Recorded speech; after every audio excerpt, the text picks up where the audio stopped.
مسلک حق اہل سنت و جماعت کے مقابل جتنے بھی فرقے ہیں، جتنے بھی گروہ ہیں اور اپنی باطل تعویلات کے زیر اثر رہ کے جو مسلک حق اہل سنت و جماعت سے علیحدہ ہوئے ہیں، اب ان کا واحد کام یہ ہے کہ وہ کسی نہ کسی طریقے سے مسلک حق اہل سنت و جماعت کے خلاف ایسا پروپیگنڈا کریں کہ لوگ مسلک حق اہل سنت و جماعت کو باطل پہ سمجھیں اور ان لوگوں کو حق پہ سمجھیں۔ لیکن میں بارہا یہ کہہ چکا کہ اہل سنت و جماعت کے خلاف بولنے کے باوجود ان کے پاس اس کے سوا کوئی چارہ نہیں ہے کہ یہ مسلک حق اہل سنت و جماعت سے وابستہ رہنے کا بھی علی الاعلان اظہار کریں۔ یعنی یہ خود کو اہل سنت و جماعت ہی کہتے ہیں، اکثر فرقے ایسے ہیں، جبکہ عقائد اہل سنت سے، مبادیات سے، نظریات اور افکار اہل سنت سے ان کا کسی قسم کا دور دور تک کوئی واسطہ تعلق نہیں ہے۔ اور پھر جب تک یہ ہماری کتابوں میں لکھی عبارتوں میں چھیڑ چھاڑ نہ کر لیں، فقہ کی کتابیں ہوں، عقائد کی کتابیں ہوں یا سیر کی کتابیں ہوں، کسی بھی قسم کا کہ کوئی بھی لٹریچر جو ہمارا منظر عام پہ ہے مستند معتبر علماء کرام کا، اس میں جب تک یہ اپنی مرضی کی تعویلات نہیں کریں گے یا عبارات کو آگے پیچھے کر کے لوگوں کو سنائیں سمجھائیں پڑھائیں گے نہیں، تب تک یہ اہل سنت کے خلاف پروپیگنڈا نہیں کر سکتے۔ کیوں کہ کوئی غلط بات ہوگی تو اس پہ پروپیگنڈا کریں گے نا، یا تو عبارتوں کا مطلب غلط بیان کر کے لوگوں کو گمراہ کرنے کی کوشش کریں گے اور اہل سنت سے بیزار کرنے کی کوشش کریں گے، یا ایسی کتب کہ جن کا اہل سنت و جماعت سے کوئی تعلق نہیں ہوگا، نہ کوئی ان کو اون کرتا ہوگا، نہ کوئی ان کا دفاع کرتا ہوگا اور نہ ہی کوئی ان کتابوں کو اپنا کہتا ہوگا، ان کتابوں کو مسلک حق اہل سنت و جماعت کے لٹریچر میں شامل کرنے کی ناپاک صحیح کرتے ہوئے عوام الناس کو گمراہ کرنے کی کوشش کریں گے۔ مرزا جیلمی کا بھی یہی کام ہے، وہ بھی یہی کرتا ہے، کہتا ہے کہ حدیث نمبر فلاں، حدیث نمبر فلاں، اور پھر جب حدیث کو دیکھا جاتا ہے، سطحی نظر سے دیکھا جائے تو بظاہر اس کے مقلدین یہی سمجھتے ہیں کہ یہ جو بیان کر رہا ہے ٹھیک بیان کر رہا ہے۔ اور میں پہلے بھی یہ بات کہہ چکا ہوں کہ 14 صدیوں سے وتیرہ تو یہ رہا تھا کہ صحاح ستہ اور دیگر کتب احادیث دلیل ہوا کرتی تھیں، لیکن اب مرزا جیلمی نے اسلام 360 کو دلیل بنا لیا ہے اور لوگ بھی اس کے پیچھے چلتے ہوئے اسلام 360 ایپ کو ڈاؤن لوڈ کرتے ہیں اور اس میں حوالہ جات دیکھتے ہیں، جبکہ اس کے بارے میں فاتح منگولیت و رضویت و نجدیت و خارجیت حضرت علامہ مولانا مفتی راشد محمود صاحب رضوی دامت فیوزہم نے اس کی تمام خیانتوں اور تمام دسیسہ کاریوں کو بے نقاب کیا ہے۔ 4-5 کلپ اس موضوع پہ ان کے موجود ہیں کہ انہوں نے کس طرح پرانے ویژن اور نئے ویژن میں کس طرح یعنی اخلاقیات کو بھی یعنی کہ مد نظر نہیں رکھا۔ دین تو دور کی بات ہے نا، ایسے لوگ دین کو کیا مد نظر رکھیں گے، اخلاقیات کو بھی مد نظر نہیں رکھا اور اپنی مرضی کی دھونس دبڑ لگا کے اور اپنی مرضی کے ترجمے اور بریکٹیں لگا لگا کے، انورٹر کوما جس طرح وہ کہتا ہے مرزا جیلمی، وہ لگا لگا کے اپنے مطلب کی عبارت سمجھانے کی لوگوں کو کوشش کی ہے۔ قصہ مختصر وہ یہ ہے کہ ایک حدیث ہے صحیح مسلم کی 4776 4776، اس میں مرزا جیلمی بہت پروپیگنڈا کرتا ہے۔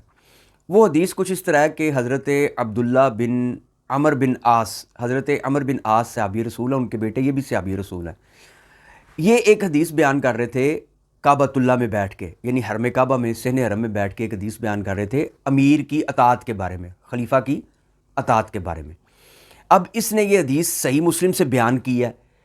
اب کوئی بندہ اب یہ کہتا ہے کہ ہم نے تو صحیح مسلم سے بیان کی ہے، اب وہ جو حدیث اس نے بیان کیا ہے وہ بندہ جا کے اس میں دیکھے گا، ٹیلی کرے گا، ظاہر وہ اسلام 360 میں جائے گا، اصل کتابوں کی طرف تو اس کو جانے کی توفیق نہیں ہوگی۔ یہ جو اس کے مقلدین ہیں، ہم تو علماء سے سمجھیں گے کہ یہ حدیث موجود ہے، اس میں تو بظاہر یہ لگ رہا ہے کہ صحابی رسول کا ایپ بیان کیا گیا ہے، تو جناب اب اس حدیث کو، اس روایت کو مانیں گے یا اللہ کے قرآن کو مانیں گے؟ اللہ کے قرآن نے تو صحابہ کرام کو وَكُلًّا وَعَدَ اللَّهُ الْحُسْنَىٰ کہا ہے کہ میں نے کل سے حسنہ کا وعدہ کر لیا ہے۔ اللہ نے تو قرآن میں رضی اللہ عنہم ورضوا عنہ کہا ہے کہ یہ اللہ ان تمام صحابہ سے راضی ہو گیا اور یہ اللہ سے راضی ہو گئے، اور قرآن میں اللہ نے جا بجا جہاں بھی یا ایھا الذین آمنوا کہہ کے مخاطب کیا ہے، اس کا اولین مصداق اور مخاطب سب سے پہلے تو صحابہ کرام ہیں۔ تو اب اس روایت کا کیا کریں؟ تو پھر علماء، مشائخ، شیوخ، محدثین، مدرسین اس کا وہ فہم بیان کریں گے جو 14 صدیوں سے چلتا آ رہا ہے۔ بارہا میں کہہ چکا کہ ہم اس فہم کو لیں گے جو 14 صدیوں سے چلتا آ رہا ہے، وہ فہم ہمارے لیے دلیل ہے۔ کیوں کہ اس فہم پہ ہم جب حدیث کو پڑھیں گے تو ہمیں صحابہ کرام علیہم الرضوان اور اللہ رب العزت کے فرامین جو صحابہ کرام علیہم الرضوان سے متعلق ہیں ان میں کوئی تضاد نظر نہیں آئے گا، ان میں کوئی ٹکراؤ نظر نہیں آئے گا۔ لیکن مرزا جیلمی یہ کرتا ہے کہ حدیث پڑھ کے ایک تو حدیث میں ڈنڈی مارتا ہے، اور پھر اس کے بعد ایک چھوٹی چھوٹی ڈنڈی ہوتی ہے، ذرا سی ایک نقطہ ہی ہوتا ہے، وہ جو محرم کو مجرم بنا دیتا ہے۔ لوگ سمجھتے ہیں یہ معمولی بات ہے، حالانکہ یہ معمولی بات نہیں ہوتی۔ تو یہ حدیث پڑھتا ہے، اس کے بعد جو فہم بیان کرتا ہے نا، وہ 14 صدیوں میں کبھی کسی نے بیان نہیں کیا۔ اور اگر بالفرض بفرض محال اگر مان لیا جائے کہ ایک آدھے نے تو کیا ہوا ہے، تو ایک آدھا دلیل نہیں ہے۔ دلیل کون ہے؟ دلیل اجماع ہے۔ کیا اجماع محدثین نے، اجماع فقہا نے وہی معنی مراد لیا جو کسی ایک نے 14 صدیوں میں لیا؟ اگر تو کہا جائے کہ جی جو معنی وہ کسی ایک عظیم محدث محقق نے مراد لیا ہے وہی معنی دوسرے، تیسرے، چوتھے، پانچویں، چھٹے ہر صدی کے محدث نے لیا ہے، تو اب ہم کہیں گے ہاں ٹھیک ہے، یہ فہم ٹھیک ہے۔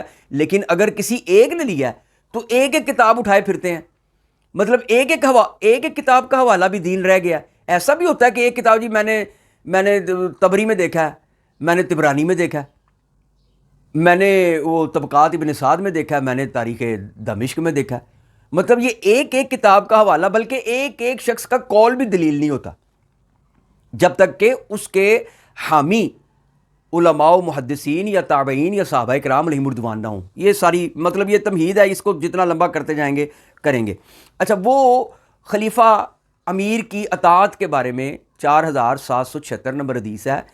حضرت عبداللہ ابن عمر بن عاص، حضرت عمر بن عاص کے بیٹے، وہ حضور صلی اللہ تعالیٰ علیہ وسلم سے روایت کر رہے تھے، حدیث سنا رہے تھے خلیفہ کی، امیر کی اطاعت کے بارے میں۔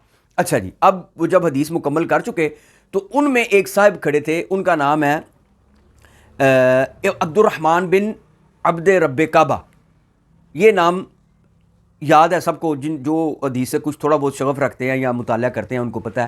عبد الرحمن بن عبد رب کعبہ یہ تابعی ہے، یہ اس مجلس میں کھڑے تھے۔ مرزا جیلمی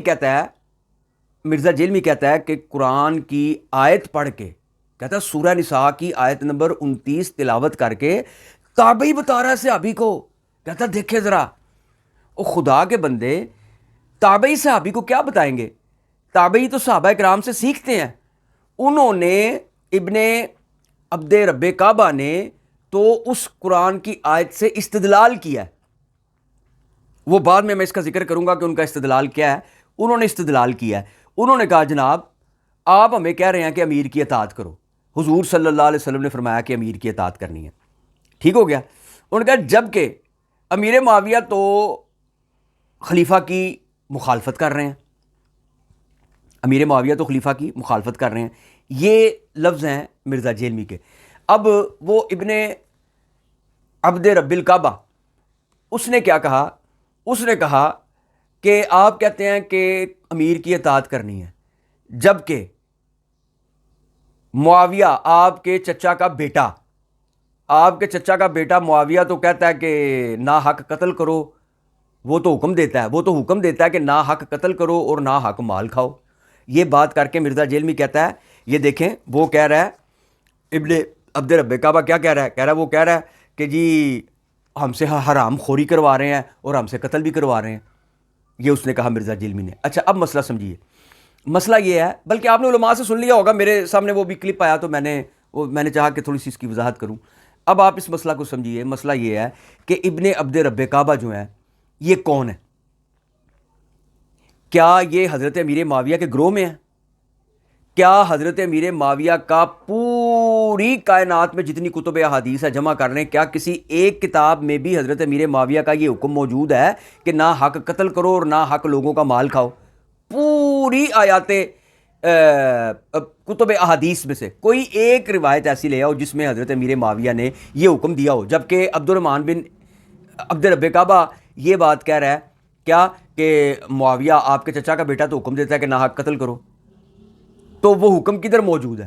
وہ حکم کہاں ہے؟ یہ مسئلہ سمجھنے والا ہے، وہ حکم کہاں ہے؟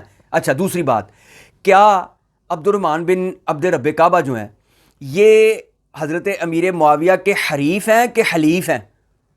یعنی ان کے حامی ہیں یا ان کے مخالف گروہ میں ہیں؟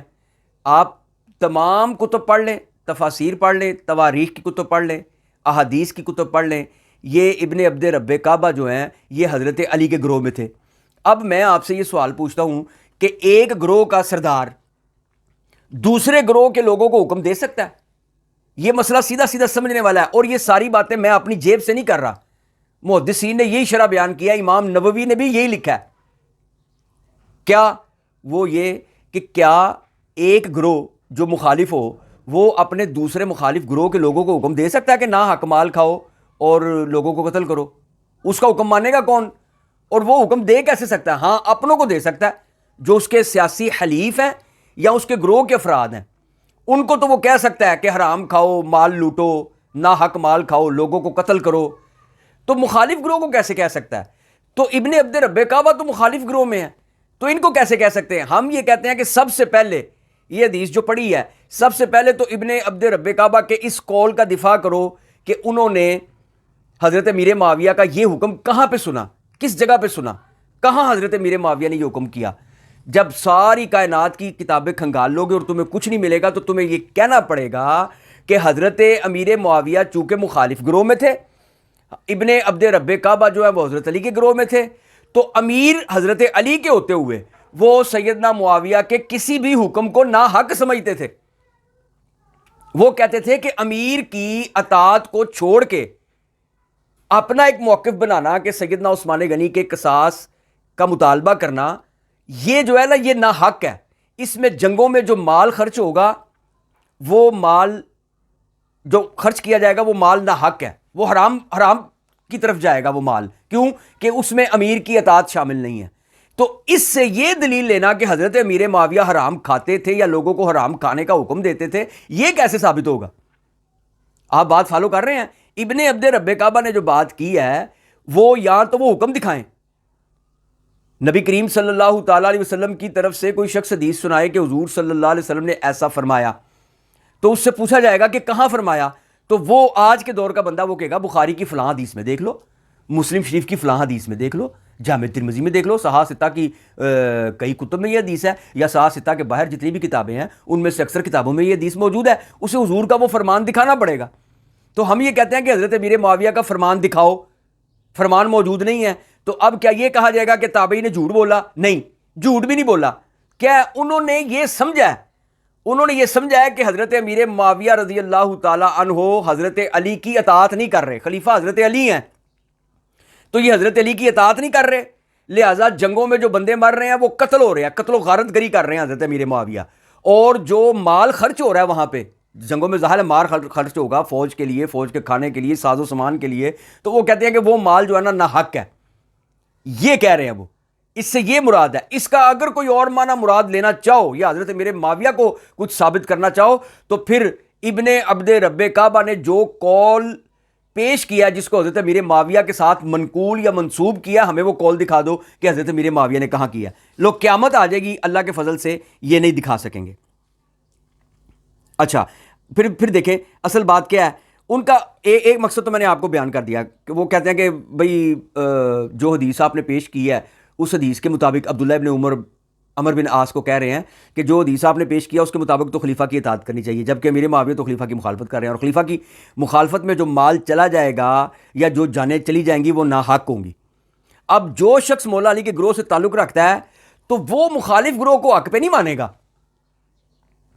اگر ابن عبد رب کعبہ حضرت امیر معاویہ کے گروہ کو حق پہ سمجھے تو پھر وہ خود کون ہوئے؟ جب یہ جنگیں لڑی جا رہی تھیں تو دونوں اطراف پہ دونوں گروہ خود کو حق پہ سمجھتے تھے کہ ہم حق پہ قائم کھڑے ہیں۔ سیدہ عائشہ جنگ جمل میں خود کو حق پہ سمجھتی تھیں، حضرت طلحہ و زبیر جو کہ عشرہ مبشرہ میں سے ہیں رضوان اللہ تعالی علیہم اجمعین، وہ خود کو حق پہ سمجھتے تھے، وہ نہ حق سمجھتے ہوئے میدان جنگ میں نہیں اترے تھے۔ یہ نہیں تھا کہ ان کو پتا تھا کہ ہم تو نہ حق ہیں اور پھر بھی وہ سر ڈائی جان، یہ صحابہ کرام سے متصور نہیں ہے، بلکہ یہ محال ہے۔ لہٰذا جو جس گروہ میں تھا وہ کہتا تھا کہ میں حق پہ ہوں، حضرت علی والے کہتے تھے کہ ہم حق پہ ہیں، امیر معاویہ والے کہتے تھے کہ ہم حق میں ہیں، اور دونوں کے پاس آیات قرآنیاں تھیں، دونوں کے پاس دلائل تھے۔ قصاص لینے کا حکم قرآن میں موجود ہے، قصاص بقا ہے، قصاص زندگی ہے، قصاص آسانی ہے، قصاص لینا امت کو بیلنس رکھنا ہے. قصاص کے بارے میں قرآن میں یا ایھا الذین آمنوا کتب علیکم القصاص، اے ایمان والو تمہارے لیے قصاص لکھ دیا گیا ہے، فرض کر دیا تم پہ قصاص. تو یہ آیت تھی. لیکن اس کے مقابلے میں حضرت علی المرتضیٰ شیر خدا رضی اللہ تعالیٰ وہ قرآن کی اس آیت کے معاذ اللہ منکر نہیں تھے، وہ اس قرآن کی آیت کے قائل تھے، مائل تھے. ان کے سامنے ساری اتری ہیں اور مولا کائنات کے سامنے ساری آیات قرآنیاں تقریباً نازل ہوئی ہیں، ان کے گھر میں نازل ہوئی ہیں. وہ تو قرآن کی آیات سے پوری طرح واقف ہیں، لیکن وہ تخصیص یہ فرماتے تھے کہ قصاص لیں گے لیکن پہلے ہم حکومت کو مستحکم کریں گے. یہ مولا علی کا قول ہے اور یہی مولا علی کا اس وقت نیریٹو تھا، یہی موقف تھا مولا کائنات کا. اور ہم کہتے ہیں کہ مولا کائنات اس موقف کے ساتھ حق پہ تھے. حضرت امیر معاویہ کے پاس اگرچہ قرآنی دلیل تھی لیکن وہ خطائے اجتہادی پہ تھے کہ جس طرح امیر المومنین نے کہہ دیا اس طرح ہوگا تو معاملہ بالکل ٹھیک ہوگا. یہ ہمارا موقف ہے. حضرت علی کے مقابلے میں ہر آنے والے کو ہم خطائے اجتہادی پہ نہیں کہتے. اگر خارجی آئیں گے، حروری آئیں گے یا جو جتنے بھی آئیں گے، ہم ان کو حق پہ نہیں کہیں گے، ہم ان کو حق کے مقابلے میں باطل پہ کہیں گے. لیکن حضرت امیر معاویہ رضی اللہ تعالیٰ عنہ کو، سیدہ عائشہ صدیقہ کو، حضرت طلحہ کو، حضرت زبیر رضوان اللہ تعالیٰ علیہم اجمعین کو، حضرت عقیل بن ابی طالب کو، حضرت عمر بن عاص کو، مغیرہ بن شعبہ کو اور حضرت عبداللہ بن عمر بن عاص کو. حضرت عبداللہ بن عمر بن عاص نے جنگ نہیں لڑی، حضرت امیر معاویہ کے ساتھ رہے ہیں لیکن انہوں نے جنگ نہیں لڑی. ان کا موقف جنگ لڑنے کا نہیں تھا. وہ حضرت امیر معاویہ کے گروہ میں تھے، حضرت علی کے گروہ میں نہیں تھے، لیکن انہوں نے جنگ نہیں لڑی. لیکن وہ ساتھ کس کے تھے؟ حضرت امیر معاویہ کے. تو ہم ان تمام صحابہ کرام کو، یا آپ کے ساتھ جو مخلص ساتھی تھے حضرت امیر معاویہ کے ساتھ، باطل لوگ، شتونگڑے لوگ، شیطان لوگ، وہ بھی تو ہوتے ہیں نا. یہ شیعان علی جتنے تھے نام نہاد، یہ سارے باطل ہی تھے، یہ شتونگڑے تھے. حضرت علی المرتضیٰ کو جس نے شہید کیا ابن ملجم، وہ کون تھا؟ وہ بھی تو شیعان علی میں سے تھا نا. یہ تو کتابوں میں لکھا ہوا ہے، یہ تو کتابوں سے ثابت ہے. تو انتشار پھیلانے والے اور بہروپیے اور چھپے ہوئے منافق یہ دونوں گروہوں میں موجود تھے، جنہوں نے اپنی اپنی کارستانیاں اور کاروائیاں پیش کر کے دونوں گروہوں میں انتشار پھیلانے کی کوشش کی. تو ان کا موقف یہ تھا کہ معاویہ جو لڑا رہے ہیں اور جو قتل ہو رہے ہیں لوگ اور جو مال کھایا جا رہا ہے وہ ٹھیک نہیں ہے، وہ سارا کچھ ناحق ہے. ان کے کہنے کا مطلب یہ تھا. اگر کوئی کہے جی یہ مطلب تو تم بیان کر رہے ہو، یہ مطلب تو صرف امام نووی نے بیان کیا، یہ مطلب تو جنہوں نے بیان کیا وہ کوئی نبی تو نہیں ہے نا، کوئی محدث ہے، کوئی مفسر ہے، کوئی محقق ہے، کوئی تاریخ دان ہے. تو حدیث تو ہمارے سامنے، ہم کہتے ہیں حدیث اگر سامنے ہے تو یہ قول ابن عبد رب کعبہ نے جو قول منسوب یا منقول کیا حضرت علی کی طرف، حضرت امیر معاویہ کی طرف، اس کا ثبوت دے دو کہ حضرت امیر معاویہ نے کہاں کہا ہے، کس جگہ پہ کہا. یہ قول رسول اللہ کا قول نہیں ہے، یہ تابعی کا قول ہے. اور ہم پوچھ سکتے ہیں کہ کہاں کہا تابعی نے یہ بات امیر معاویہ سے کب سنی، کیونکہ وہ تو امیر معاویہ کے گروہ میں ہی نہیں ہے. تو امیر معاویہ ان کو کیسے حکم دے سکتے ہیں کہ قتل کرو، نہ حق قتل کرو، نہ حق لوگوں کا مال کھاؤ. لہذا یہی توجیہ، یہی تنقید اور یہی موقف اور یہی فہم علماء نے بیان کیا ہے 14 صدیوں کے محدثین نے، کہ ان کے کہنے کا مطلب یہ تھا کہ حضرت علی کے علاوہ جو بھی کوئی حکم دے گا، یا چاہے قرآن کی آیت لے کے اس کو دلیل پکڑ کے بھی حضرت علی المرتضیٰ شیر خدا رضی اللہ تعالیٰ عنہ سے کوئی جنگ کرے گا یا لڑائی کرے گا یا کوئی مطالبہ کرے گا تو وہ ناحق ہوگا. یہ ابن عبد رب کعبہ کا حکم ہے اور وہ اکیلے ہیں اور کوئی ان کے ساتھ نہیں ہے. اور پھر دیکھیں ایک بات اور ہے، مرزا جیلمی خود اپنے پمفلٹ میں یہ بات لکھ چکا، باقاعدہ ہیڈنگ دے کے لکھ چکا. اس نے باقاعدہ اس بات کا اقرار کیا کہ یہ جنگ جمل یا جنگ صفین جو ہوئی ہے، ان میں دونوں اطراف کے جتنے بھی لوگ تھے جو حضرت امیر معاویہ یا سیدہ عائشہ صدیقہ کی طرف تھے، وہ خطائے اجتہادی پر تھے اور ان کو ایک اجر ملے گا. یہ مرزا اپنی تقاریر میں، لیکچرز میں اور اپنے پمفلٹ میں یہ بات کہہ چکا ہے. ایک چیز. دوسری، اگر آج مرزا جیلمی سے پوچھا جائے نا، یہ بھی آن دی ریکارڈ ہے، جو لوگوں کے تمام سنیوں نے اور جو اس کے نظریے کو رد کرتے ہیں انہوں نے اس کے کلپ جو ہیں وہ ساری دنیا کو دکھائے ہیں، اس کا دو منہوں والا چہرہ دکھایا ہے، اس کا دوغلا پن دکھایا ہے. آج اس سے پوچھا جائے تو کبھی کہتا ہے، وہ کہتے ہیں کہ جی تمہارا موقف پہلے تو حضرت میرے معاویہ اور صحابہ کرام کے بارے میں کچھ اور تھا، اب تمہارا موقف کچھ اور ہے. تو کبھی کہتا ہے پہلے مجھے پتہ نہیں تھا. یہ آن دی ریکارڈ یہ باتیں ہیں کو ہم اپنے منہ سے نہیں کر رہے. پہلے کہتا تھا، کبھی کہتا پہلے مجھے پتہ نہیں تھا، اور کبھی کہتا ہے مجھے پہلے سب پتہ تھا لیکن حکمت عملی کے طور پہ. یہ حکمت ہوتی ہے. مطلب جس صحابی رسول کو تم نے کل کو گندا کرنا ہے، جس پہ تم نے تان تبرہ کرنا ہے، آج اس پہ چپ ہو تو یہ حکمت عملی ہے یا منافقت ہے یا سازش ہے؟ مطلب حضرت امیر معاویہ کو گالیاں دینا، لان تان کرنا، برا بھلا کہنا اور ان کے عیب بیان کرتے ہوئے ساتھ رضی اللہ تعالیٰ عنہ بھی کہنا، تم اسے کیا سازش نہیں سمجھتے؟ تم نے حضرت امیر معاویہ کے بارے میں تان تبرہ کرنے کے لیے اس بات کو دلیل بنایا کہ حضرت امیر معاویہ 60 سال تک ممبروں پہ حضرت علی کو گالیاں دلواتے رہے، لعنت کرواتے رہے، آج تک تم ایک دلیل نہیں پیش کر سکے، اور اس بات کو تم نے بیس بنا کے، وہ گالیاں نکلواتے تھے، وہ لانتے کرتے تھے، یہ جھوٹی بات کو بیس بنا کے اس کا سہارا لے کے تم نے حضرت امیر معاویہ پہ ہی لان تان شروع کر دی۔ یعنی اصل ذہن میں بات یہ تھی کہ ہم نے لان تان کرنا ہے، دلیل کس بات کو بنایا جس کا اسلام سے کوئی تعلق نہیں ہے، کسی کتاب میں یہ صحیح روایت موجود نہیں ہے، صحیح الاسناد، کوئی ایک آدھا بندہ بھی اس میں صحیح ہو نا، ایک آدھا بندہ بھی اس روایت میں، تو ہم کہیں کہ چلو ٹھیک ہے جی، ایک آدھا بندہ تو بیچ میں ٹھیک ہے نا، شروع سے لے کے آخر تک ایک ہی روایت ہے۔ وہ شیعوں کا بڑا مشہور وہ غالی قسم کا رافضی تھا، کتا صحابہ پہ بھونکتا تھا، وہ کیا اب میرے ذہن میں سے اس کا نام نکل گیا، تو اس سے یہ روایت ہے جو کہ یزید پلیت کے بھی بعد پیدا ہوا، بلکہ عمر بن عبدالعزیز کے بھی بعد پیدا ہوا، تو اس نے کون سا دور دیکھ لیا حضرت امیر معاویہ کا؟ اس نے تو یزید پلیت کا دور بھی نہیں دیکھا، بلکہ عمر بن عبدالعزیز رضی اللہ تعالیٰ عنہ کا دور بھی نہیں دیکھا اس نے، تو وہ کیسے 18 20 22 سال بعد جم کے وہ کیسے کہہ رہا ہے 40 سال بعد جم کے کہ جی حضرت امیر معاویہ ممبر پہ گالیاں دلواتے تھے؟ کس سے سنا اس نے؟ کوئی اس کا موجود نہیں ہے، تو گالیاں خود دینی تھی، لان تان تبرہ خود کرنا تھا، اور نام حضرت امیر معاویہ کا لے کے اس کو بیس بنا کے سہارا بنا کے آگے بیان کرنا شروع کر دیا۔ اچھا، اب جب یہ بات عبد الرحمن بن عبد رب کعبہ نے بیان کر دی نا، تو اب مرزا جیلمی کہتا ہے کہ عبداللہ بن عمر بن عاص نے سر جھکا لیا۔ حدیث میں بھی یہی ہے، حدیث میں بھی ایسے ہی ہے، کہتا ہے پنجابی میں کہ وہ سوچی پہ گئے کہ ہن میں کی کواں تے کی نہ کواں۔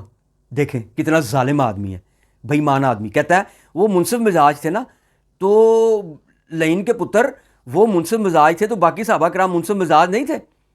انہوں نے اب فہم کا، اسلاف کا فہم کیا ہے، سلف صالحین کا فہم کیا ہے، یہ ہم نے صحابہ کرام سے لیا ہے۔ عبداللہ بن عمر بن عاص نے سر جھکائے رکھا، اور پھر اس کے بعد سر اٹھا کے انہوں نے کہا بھئی جس بات کو حضرت معاویہ کی، جس بات کو تم سمجھتے ہو کہ یہ اللہ تعالیٰ کی اطاعت ہے، اس میں اطاعت کرو، اور جو بات حضرت امیر معاویہ رضی اللہ تعالیٰ عنہ کی تم اللہ کی اطاعت کے خلاف سمجھتے ہو، اس کو نہ مانو۔ انہوں نے یہ کہہ کے بات ختم کر دی۔ کیا مطلب؟ انہوں نے صحابہ کا فہم بیان کر دیا، کیا کہ مشاجرات صحابہ میں اگر تم اپنے اٹکل پچو لگانے شروع کرو گے یا ان پہ انگشتے تان دراز کرنا شروع کرو گے تو اپنا ایمان چلا جائے گا۔ انہوں نے خاموش رہ کے ایک بات بالکل قاعدے کی بیان کر دی، اور یہ بات بالکل ٹھیک ہے، یہ بات کسی بھی صحابی کے بارے میں کہی جا سکتی ہے کہ وہ اللہ کی ایسی بات کریں، کسی بھی خلیفہ کے بارے میں کہی جا سکتی نا کہ وہ ایسا حکم دیں کہ جس سے اطاعت خداوندی لازم آتی ہو، اس کو مانو، اور اگر وہ کوئی ایسا حکم دیں کہ جس سے اطاعت خداوندی کے خلاف جانا پڑے تو اس کا انکار کر دو۔ اب ہم کہتے ہیں کہ حضرت امیر معاویہ نے ایسا کون سا حکم دیا تھا جس سے اطاعت خداوندی یا اطاعت جناب محمد مصطفیٰ صلی اللہ تعالیٰ علیہ وسلم کا انکار ہوتا تھا؟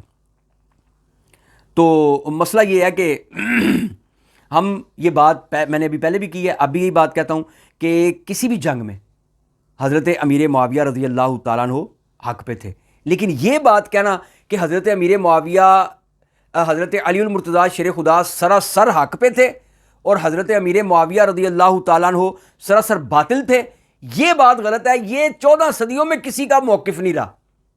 یہ بھی الحمدللہ تعالیٰ ہمارا چیلنج ہے کہ 14 صدیوں میں کسی کا بھی یہ موقف نہیں رہا کہ حضرت امیر معاویہ سراسر باطل اور حضرت امیر معاویہ حضرت علی سراسر حق پہ، بلکہ ہم کیا کہتے ہیں، ہمارا موقف یہ ہے، پہلی بات تو یہ ہے کہ حضرت علی حق پہ تھے اور حضرت امیر معاویہ سے خطائی اجتہادی ہوئی، اور احادیث کا جو فہم ہے، حضور صلی اللہ تعالی علیہ وسلم نے فرمایا کہ ان 2 گروہوں میں جنگ ہوگی اور ان دونوں گروہوں میں سے ایک تیسرا گروہ جنم لے گا، اور ان دونوں گروہوں میں سے ایک گروہ جنگ کر کے ان کو شکست دے گا، ان کو نیست و نابود کرے گا، ان کو مارے گا۔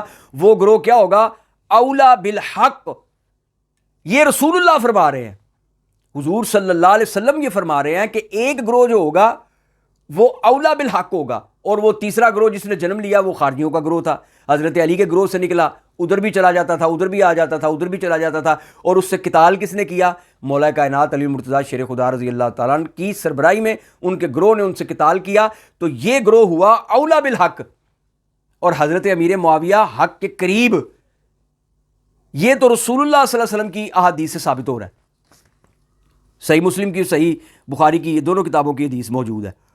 اور قرآن کی جو آیت اس نے پڑھی ہے نا سورہ نساء، اب ویڈیو لمبی ہو گئی، انشاءاللہ اگلی ویڈیو میں سورہ نساء کی جو آیت نمبر 29 پڑھ کے اس نے دھوکے دیے ہیں اور غلاستیں بکھیری ہیں، انشاءاللہ نیکسٹ ویڈیو میں اس کا انشاءاللہ رد کر کے جو صحیح اسلاف امت کا فہم ہے انشاءاللہ وہ بیان کروں گا۔ وآخر دعوایا ان الحمدللہ۔